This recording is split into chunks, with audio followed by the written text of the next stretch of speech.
30,000 people wait near Sydney Town Hall to welcome the Olympic torch, arriving at night on its way south from Cairns to Melbourne. Police keep the crowd back as a blazing torch is seen, and there's a cheer as a runner forces his way through towards the official dais on the Town Hall steps. Up the steps he goes, and with something approaching old-world courtesy, he hands the torch to the Lord Mayor, Alderman Pat Hills.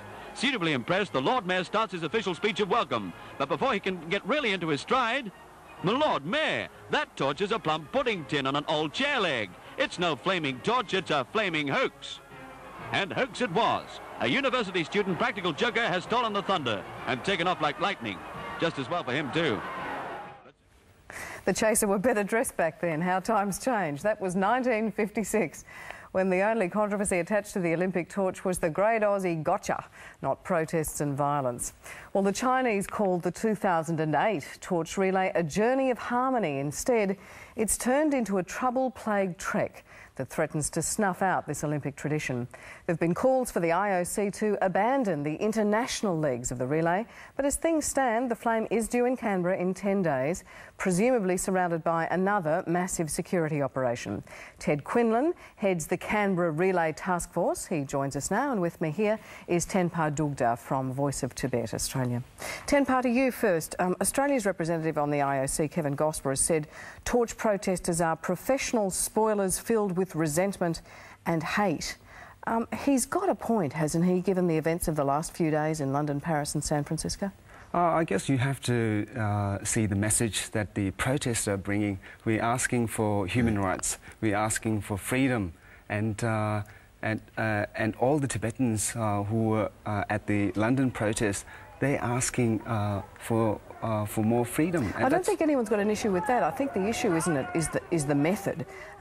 Bowling over wheelchair-bound athletes in Paris, trying to extinguish the torch.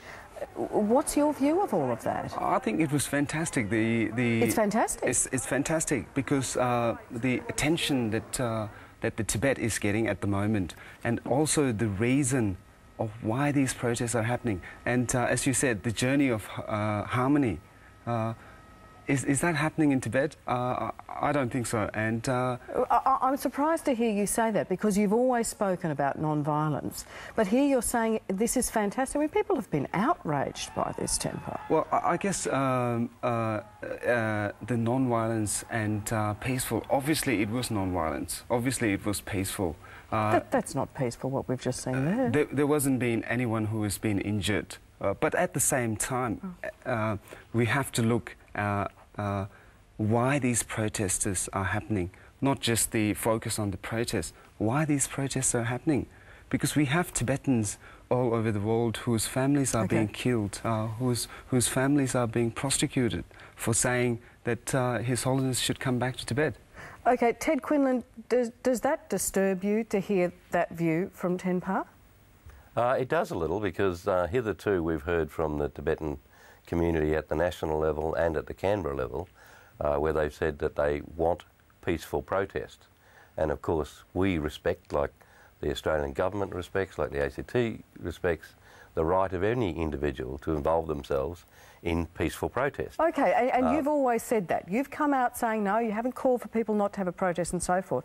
But if somebody like Tenpa here is saying that that's fantastic, what we've seen, what does that mean for your preparations?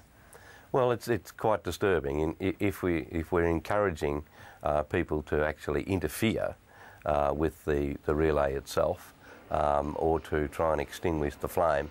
I think that's really going too far. It's breaking the law, and it does mean that we have to now make very considerable arrangements to try and ensure that the relay goes through. Now, we're talking about the Olympic spirit here. It's a unifying force, and I'd like the council, everybody that is thinking about this particular issue, to look at the closing ceremonies of the last Olympics of the last, on the modern era. Every one of those ceremonies is emerging of people from all nations, of all races. OK. It's a unifying message. Well, can I get from you, Tenpa, what you're intending to do? Do you want to see scenes like London, Paris and San Fran repeated? Obviously, as Ted said, the community here have made it sure to the community members that it would be peaceful protest and it would be non-violence protest. Are you going to try and extinguish that flame? Is that part of what you'll try to do? No, we don't have any plan like this at the moment. And I think the Tibetans in London, in Paris, one thing that provoked is having the Chinese security guard, because these are the same Chinese who are killing Tibetans in Tibet. So now that we don't have the Chinese security guard, thanks to Mr. Kevin Rudd, I think it would calm the Tibetans down, and we will see a non-violence but very powerful protest in Canberra. A bit of a mixed message, but we should conclude with Ted. Ted, you know, we look at the pictures last night from Argentina. It was the only successful event of the torch-bearing thing, and there were 3,000 security. There were people arm in arm all the way around the perimeter of the torch. If that's what it's going to take, do you have to give up in future on this relay? I have to say it's a great shame that what will happen here is that the public's view of the torch will be, and the relay will be, inhibited somewhat by the level of security, but that's what's been imposed upon us. Do you give up in future? I mean, sponsors aren't going to be interested, are they? It's not for me to say, but I'm pretty sure that the IOC has concluded that in future relays will probably only take place within the boundaries of the host nation. OK. Thanks, Tan Parran. Thank you to Ted Quinlan in Canberra. Thanks, Alan. Our web poll question this morning is, should the IOC abandon the Olympic torch relay? You can vote by going to our website at 9msn.com.au/Sunday. Last week we asked, do you think Australia should spend up to $40 million chasing a seat on the UN Security Council? 31% of our viewers voted yes, while 69% said no.